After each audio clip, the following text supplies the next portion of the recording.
So I thought that I'll go back to the paper that I'm going to focus on. Actually, it's also a paper co-authored with Ed Anderson, who's right in front of me.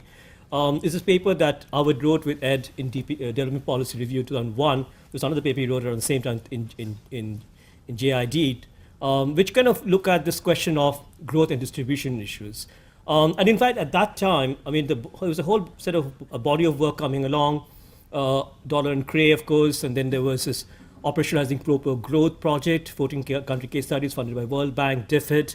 And so there was this question on what do we understand by pro-poor growth? How do we measure it first? And then how do we understand what drives it? And in fact, probably one headline finding, which is not surprising, and that's probably has endured over time, is the main driving force for reducing poverty is economic growth. That's not such a surprising finding. But yet changes in distribution played a stronger role than the overall growth, increasing the income of the poor in about a quarter of the episodes that, 143 episodes that actually Howard and Ed examined in that particular paper. And why they also find some evidence for trade-off in growth and distribution.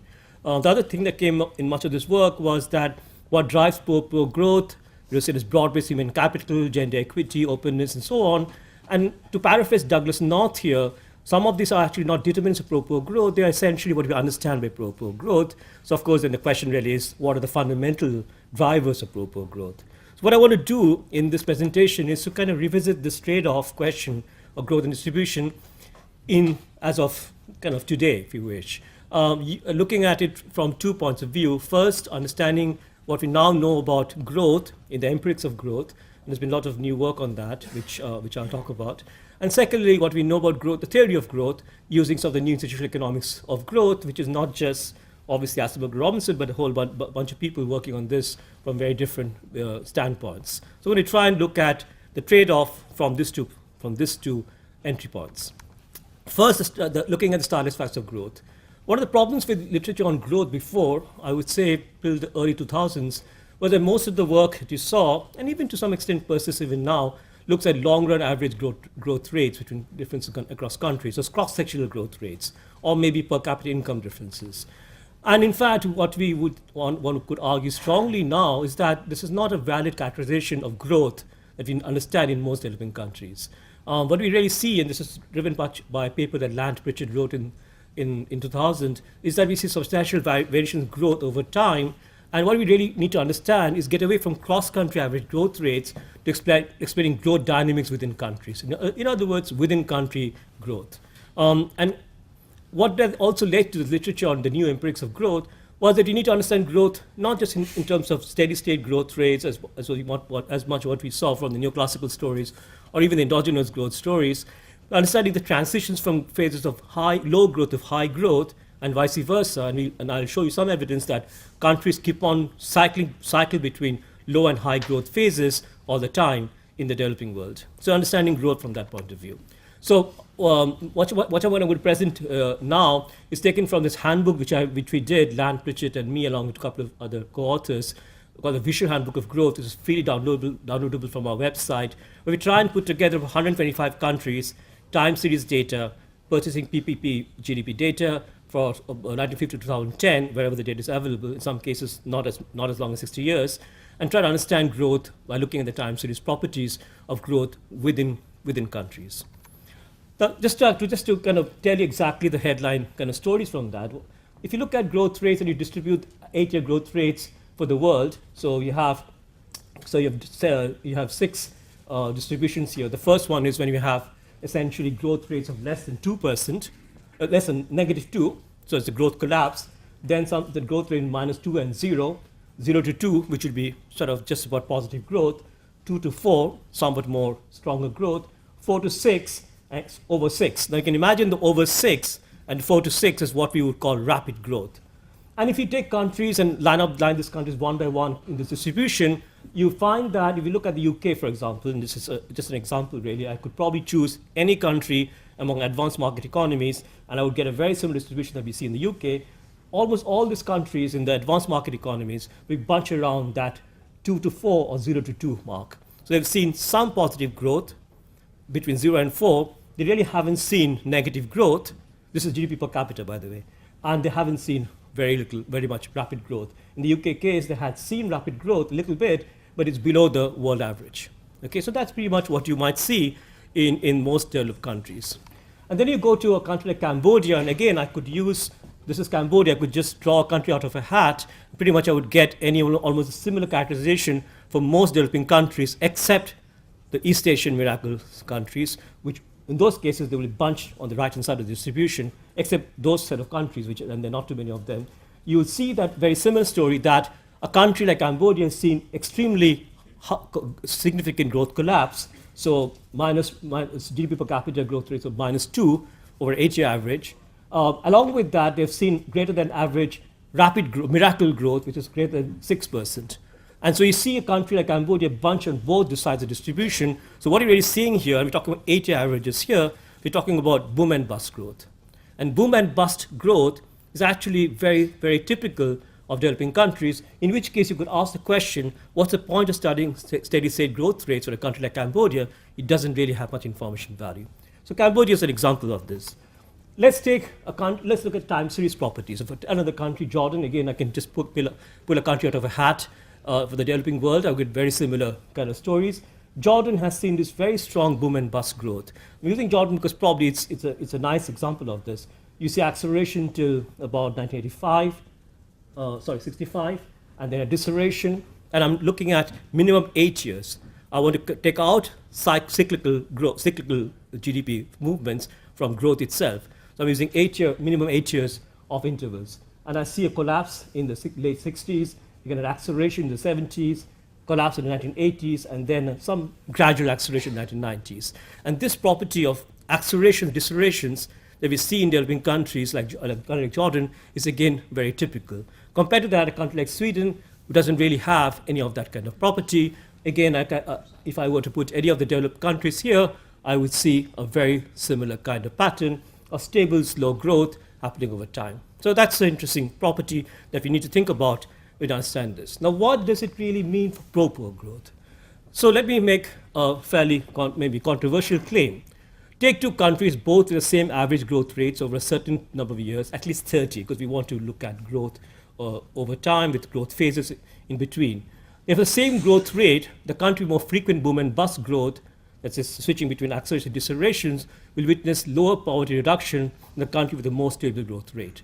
So the variance of growth, not just the variance of annual growth, variance of 8-year plus growth rates matter a lot. The intuition comes actually from a very nice paper by Art Gray in JD 2005, where he finds that poverty decline in long growth spells, growth for a long period of time, mostly comes from growth, not distribution. In short spells, growth doesn't seem to have a big effect on poverty decline. So in that case, the first point I want to make is that part of the story in pro-poor growth is not just about the pattern of growth, which was certainly the case in literature in the early 2000s, but the nature of growth. In other words, with the same growth rate, if we try and shift a country from boom and bust growth to stable growth, then that itself may lead to lower poverty, independent of distribution. So then the question is then, why do we see this kind of boom and bust growth? Now you could still ask the question, okay, that's fine, but maybe distribution has a role to play in explaining boom and bust growth. So that's not something we need to now look at. And to do that, we now need to look at the institutions literature and what does it say about that. Before I get into that, just to try and understand what I'm talking about. So we really need to differentiate between two kinds of stories on growth. The first story is, how do we get from a crisis or a stagnation to stable or miracle growth? So the first story, how do we accelerate growth? And then the question is, how do we actually avoid a growth collapse? Because we see so many countries accelerate growth and then suffer a growth collapse after some time. So how do we stay in either a stable growth path or a miracle growth path? So that's the second question. And they're two analytically separate questions. And that's been made clear, a lot of the work we see from people like Roderick and others. So we've got to differentiate between acceleration and maintenance. And as I'm going to try and argue, there are different drivers of what happens to poverty and pro-poor growth in these two phases. So that's important. So then first, let's think about growth acceleration. So what do we know about that from the literature that we have in institutional economics? So for example, Dixit argues that informal institutional credible commitment are the drivers of growth accelerations, which Asseglin Robinson called extractive institutions. I don't like the word extractive here, it's a normative word, but let's stick with that. So extractive institutions essentially when you have property rights mostly for the elite and with no checks and balances. Lant, Pritchett, and in a paper with Eric Worker argues that a shift from unpredictable to more predictable informal relationships between economic agents and political elites, what they call a move from disordered to ordered deals, are both necessary and sufficient for growth to accelerate. Mustaq Khan argues, and I've been arguing, argued in a paper in World Development last year, that personalized bilateral repeated relationships between political elites and investors resolves the credible commitment problem, where allowing investors to invest when formal institutions are missing or weakly enforced. Now, what does it mean in terms of inclusiveness and pro-poor growth? Now, these relationships, by their very nature, are exclusionary. They have to be. They can only be given to a few set of economic agents because they are very fragile, they can easily break, and for that nature, they're not going to be available to most investors. And that would mean that in the first phase of growth acceleration, the trade-off between growth and distribution is more likely when growth is accelerating. In other words, in fact, one could even argue that trying to promote distribution or targeting inclusionary policies may actually be growth impeding if it breaks the informal repeated relationship between investors and political elites. You really don't want to touch that because you really want to get growth started. And so in a sense, this might mean that in that first phase of growth, you really need to make sure that growth gets started, which may not be even be inclusionary, and inclusion itself may not be a good thing. So that's the first argument one can make from the institutional economics literature. The second part comes in on growth maintenance. On this, Asmik Robinson have a clearer argument. For example, they argue that inclusive economic and political institutions are key to growth sustenance. They define inclusive economic institutions. They're pretty obvious. I don't think we need to question them so much. Secure property rights for the majority of the population, markets that are open to new entry of business, access to education, opportunity of the great majority of citizens. That's pretty obvious. And they also define inclusive political institutions being political institutions that allow broad-based participation of citizens in the country and place constraints and checks on politicians along the rule of law. I'm not very convinced the second part of the argument on inclusive political institutions. I don't think that's true, but the inclusive economic institutions part probably is correct. A similar argument is made by Land Pritchett with Eric Worker that in the second phase of growth, getting growth maintained, you need a shift from closed to open order deals when deals are being offered to pretty much anybody who can access a deal and not just to a set of few investors. And then perhaps the rules which are enforced by formal institutions, but that itself can take a long time. So what does it mean? It means that the trade-off in growth and distribution is less likely in growth maintenance. In fact, you could argue that policies targeting inclusion and distribution are more likely to prolong positive growth episodes. In this case, distribution and growth are working in the same direction. In the first case, they may even be working in different directions. So that's interesting. And of course, there is some literature around this also. The WDR 2006 made the point that inclusive institutions are likely to lead to equality of opportunity for all, not just the elite.